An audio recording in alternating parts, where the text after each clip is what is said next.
النهارده جايين نتكلم عن نجم غير تقليدي. تعالى اكلمك عن فارس السينما المصريه، مش احمد مظهر، احمد السقا.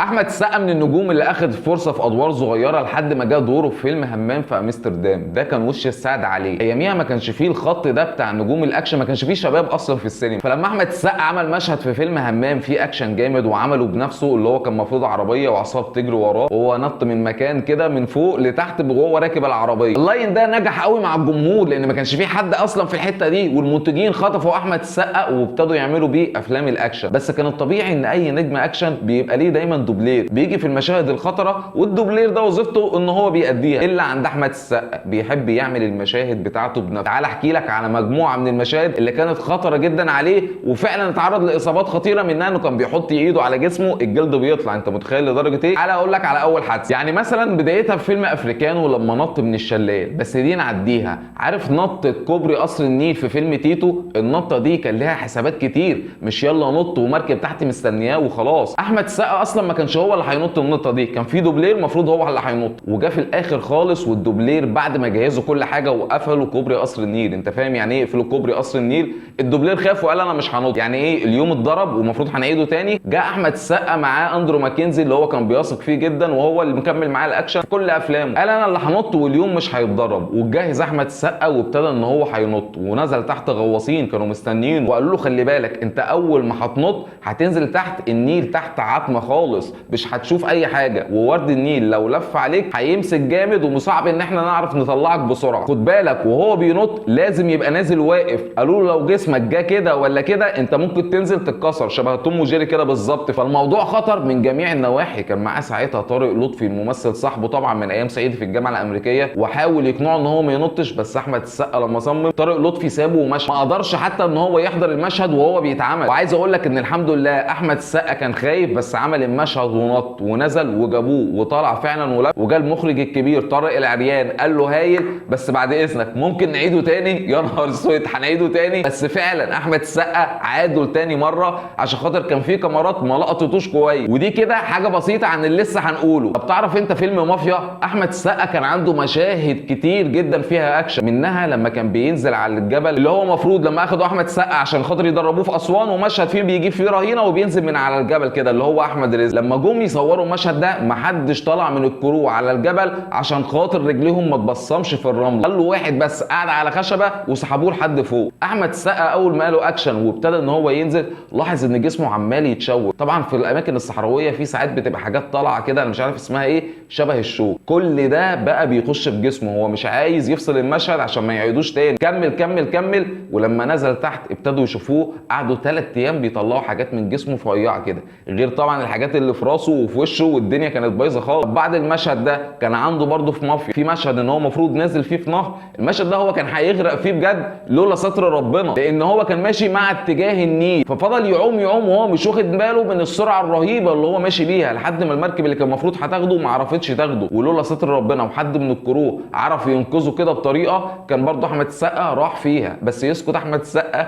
ما يسكتش. تعالوا نخش على الحادثه اللي بعديها. فيلم ابراهيم الابيض مثلا، انت تعرف اخر مشهد لما احمد السقا بيولع فيه لما عشري بيخونه وزرزور بيجي هو ورجالته المفروض بيخلصوا عليه. المشهد ده احمد السقا صمم ان هو يعمله بنفسه لان ده الفينال ومفروض ان هو بيولع عشان خاطر بيدافع عن حبيبته وحبه والدنيا دي كلها، فصمم ان هو يعمله. جاء اندرو ماكنزي وقال له على فكره 75% من اللي بيعملوا الموضوع ده بيبقوا اوت اوف بزنس، يعني اصلا بيحصل لهم حاجات لدرجه ان هم بيطلعوا خالص من الشغلانه، بلاش انت لو حصل لك حاجه انت هتموت وانا هبطل الشغل. بس احمد السقا برضه صمم. جابوا له بدله من بره بيلبسها رفيعه خالص كده تحت الهدوم عشان خاطر هيولعوا فيه بقى حرفيا. البدله دي تقدر تحميه من النار لمده 11 ثانيه فقط. المشهد اللي انت شفته ده كله 11 ثانيه بس هم مبطئينه عشان كده بان عندك ان هو طويل. ايه الموضوع بتاع البدله؟ المفروض هنولع فيه. واندرو ماكنزي قال له اول ما اقول لك انزل على الارض تنام على الارض على طول عشان خاطر اعرف اطفيه.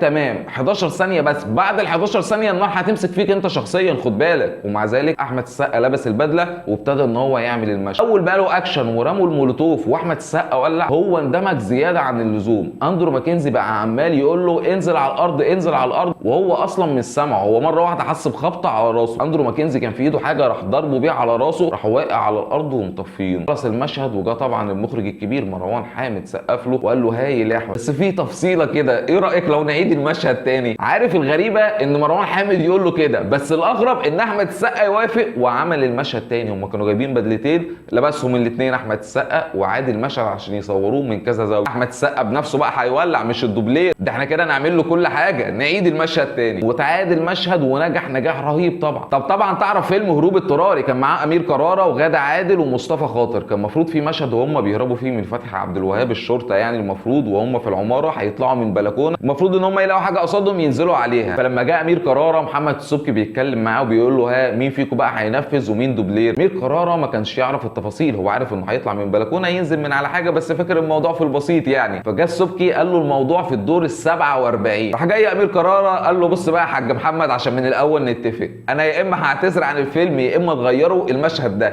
يعني خلوني انا كنت مستني تحت براقب لهم حد بعمل اي حاجه، انما ان انا اطلع فوق استحاله. 47 ايه اللي اطلع انزل منه على برج زي بتاع الاتصالات كده، الكهرباء ده ولا اتصالات انا مش عارف الصراحه اسمه ايه. بس طبعا عندنا واحد مش هنقول عليه مجنون، هنقول عليه شاطر متميز في حتته، النجم احمد السقا هو الوحيد اللي ما جالوش دوبلير وطلع فوق ونزل معاه غادة عادل ومصطفى خاطر دوبليرات طبعا، وهو الوحيد اللي طلع. طب البرج ده هل هو طلع من بلكونه ونط؟ لا طبعا، طلع من تحت. تعرف ان هو طلعه في ساعتين الا ربع، وكان رابط على وسطه زي حزام كده ومعمول فيه من فوق زي شنكل. لما كانت دراعاته بتوجعه من كتر ما هو ما بيطلع كان بيعلق الشناكل دي ويريح جسمه لورا شويه، لانه غير كده دراعاته خلاص هتنمل ممكن يقع. الموضوع كان خطر جدا، وبيقول لك العمود اصلا كان بيلبك يعني بيتحرك كده، كان في حتت احمد السقا بيلاقي فيها صديد يعني ممكن يحط الشنكل الحته دي اصلا خلاص تطلع معاه. الحمد لله ربنا سترها برضه، كل ده بدعوات والدته والناس اللي بتحبه، وهو الصراحه يستاهل كل خير من على لسان كل الناس. طب شفت انت طبعا فيلم تيمور وشفيقة، المشاهد اللي المفروض كان بيصورها بره لما منى زكي المفروض ان هي وزيره وسافرت واحمد السقا سافر معاها، الحته دي كانت ما بين اوكرانيا وروسيا، ما كانش معاه الكرو بتاعه اللي بيعمل له الاكشن، كان في واحد روسي هو اللي مش اللي بيعمل الاكشن،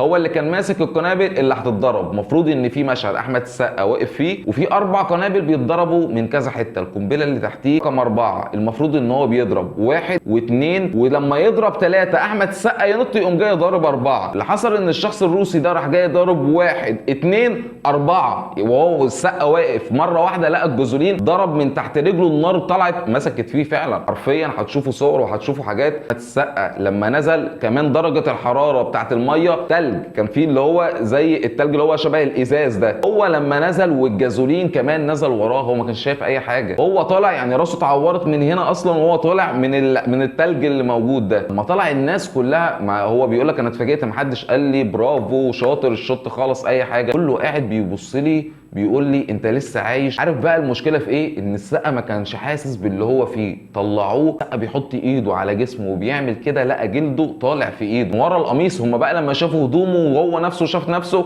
عرف ان كان فيه، هو كان عارف ان فيه مصيبه بس ما كانش عارف ان مصيبه كبيره قوي كده. طبعا وقفوا التصوير وقف فتره عشان خاطر احمد السقا يتعالج، الموضوع كان كبير، حروق من الدرجه مش عايز افتي واقول الكام، بس انتوا ممكن من الصور والحاجات اللي تشوفوها تقيموا بنفسكم. تعرف شركات التامين، في شركات تامين بتامن على ممثلين لما الفيلم بيبتدي. انا عايز اقول لك ان احمد السقا واخد بلوك من معظم الشركات دي من كتر ما هو الراجل بيعمل حاجات خطره جدا. احنا في الاخر نحب نقول لفارس السينما المصريه خلي بالك من نفسك، وانا عارف ان انت بتعقلها ومفيش حاجه ماشيه كده وكله بيبقى مدروس. بتحب تتابع كل اخبار الفنانين وتحب تعرف نجمك المفضل ازاي ابتدى من الصفر لحد ما بقى نجم، خش اشترك في القناه ولف لفه كده هتلاقي حاجات كتير تعجبك. سلام.